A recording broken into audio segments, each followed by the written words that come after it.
नवाब मलिक ने थामा अजित पवार गुट की एनसीपी का दामन तो भड़क उठे देवेंद्र फडणवीस। महाराष्ट्र के उप मुख्यमंत्री देवेंद्र फडणवीस ने लिखी अजित पवार को चिट्ठी। चूंकि नवाब मलिक पर लगे हैं गंभीर आरोप, इसलिए उन्हें पार्टी में लेना ठीक नहीं। उप मुख्यमंत्री देवेंद्र फडणवीस की चिट्ठी से मची सियासी गहमा गहमी। मनी लॉन्ड्रिंग के आरोप में 18 महीने से ज्यादा समय तक जेल में रहने के बाद महाराष्ट्र के पूर्व मंत्री और राष्ट्रवादी कांग्रेस पार्टी के वरिष्ठ नेता नवाब मलिक ने गुरुवार को नागपुर में राज्य विधानमंडल के शीतकालीन सत्र में हिस्सा लिया। हालांकि उन्होंने सत्ता पक्ष में बैठकर एक नया विवाद खड़ा कर दिया है। यह पहली बार था जब नवाब मलिक मेडिकल जमानत पर रिहा होने के बाद राज्य विधान सत्र में शामिल हुए, जबकि खुद सत्ता पक्ष ने इसका कड़ा विरोध किया। गौर करने वाली बात यह है कि उप मुख्यमंत्री और भारतीय जनता पार्टी के नेता देवेंद्र फडणवीस ने अजित पवार को पत्र लिखकर महायुति में नवाब मलिक को शामिल किए जाने पर आपत्ति जताई है। उप मुख्यमंत्री देवेंद्र फडणवीस ने मराठी में अपने पत्र में लिखा, पूर्व मंत्री एवं विधानसभा सदस्य नवाब मलिक आज विधानमंडल में आए और कार्यवाही में भाग लिया। विधानसभा सदस्य के रूप में उन्हें ये अधिकार प्राप्त है। मैं शुरू में ही स्पष्ट कर दूं कि हमारी उनसे कोई व्यक्तिगत दुश्मनी या द्वेष नहीं है, लेकिन जिस तरह से उन पर आरोप लगे हैं उसे देखते हुए हमारा मानना है कि उन्हें महागठबंधन में लेना उचित नहीं होगा।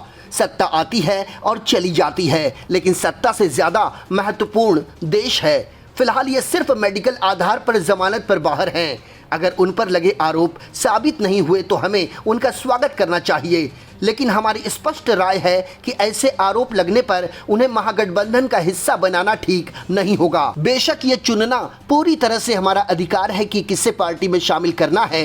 हालांकि हर घटक दल को ये सोचना होगा कि वो महागठबंधन में बाधा नहीं बनेगी, इसलिए हम इसके खिलाफ हैं।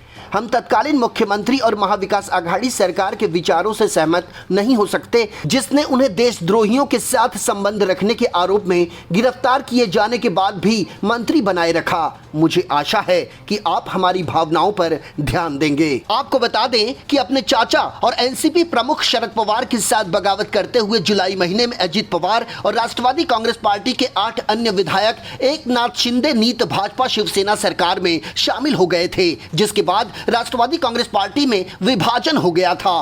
बाद में इन तीनों धड़ों के गठबंधन को महायुति नाम दिया गया।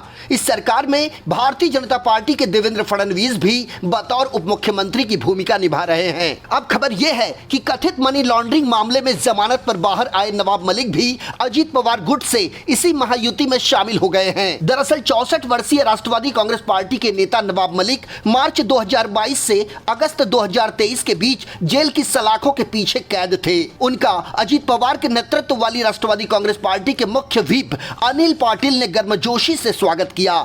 हालांकि मलिक इस आधार पर पत्रकारों से बात करते बचते नजर आए। उनके पास ऐसा न करने के लिए अदालती फरमान है। इससे पहले जब विधानसभा की कार्यवाही शुरू हुई तो नवाब मलिक अजित पवार के नेतृत्व वाले गुट के सदस्यों के बगल में पिछली पंक्ति की बेंचों पर बैठे थे। नवाब मलिक की उपस्थिति के कारण महाराष्ट्र विधान परिषद में शिवसेना उद्धव बाला साहेब ठाकरे गुट के नेता अंबादास दानवे और बीजेपी के नेता साथ साथ डिप्टी सीएम देवेंद्र फडणवीस के बीच मौखिक रूप से जंग शुरू हो गई।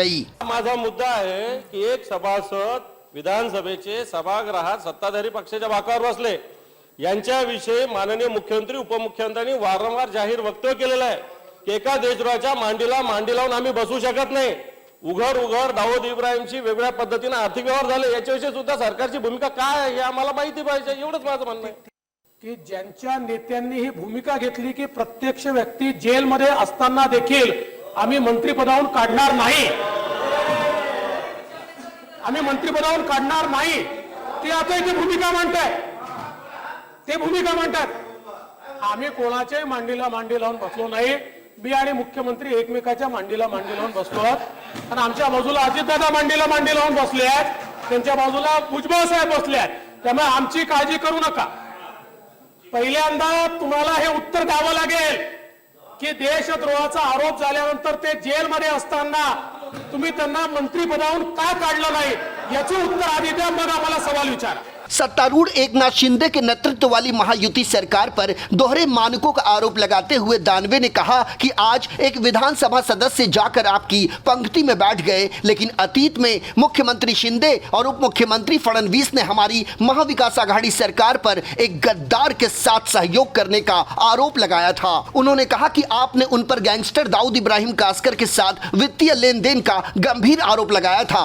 हम अब आपकी सरकार का रुख जानना चाहेंगे। उप मुख्यमंत्री देवेंद्र फडणवीस ने यह कहते हुए पलटवार कर दिया कि यह उद्धव ठाकरे की एमवीए थी जिसने मलिक को कैबिनेट से नहीं हटाने का फैसला किया था जब उन्हें कथित मनी लॉन्ड्रिंग के आरोप में प्रवर्तन निदेशालय ने गिरफ्तार किया था। अगस्त महीने में नवाब मलिक की रिहाई के बाद से शरद पवार और अजित पवार के नेतृत्व वाले राष्ट्रवादी कांग्रेस पार्टी के दोनों गुट मलिक को मनाने में जुटे हुए हैं। ऐसे में सबसे बड़ा सवाल ये उठता है कि क्या अब अजित पवार अपनी पार्टी में नवाब मलिक को शामिल करेंगे या फिर तीनों पार्टियों की बनी सरकार का प्रोटोकॉल बरकरार रखते हुए महाराष्ट्र के उप मुख्यमंत्री देवेंद्र फडणवीस की बात मानेंगे। ब्यूरो रिपोर्ट के साथ संजय मिश्रा, इन 24 न्यूज, मुंबई।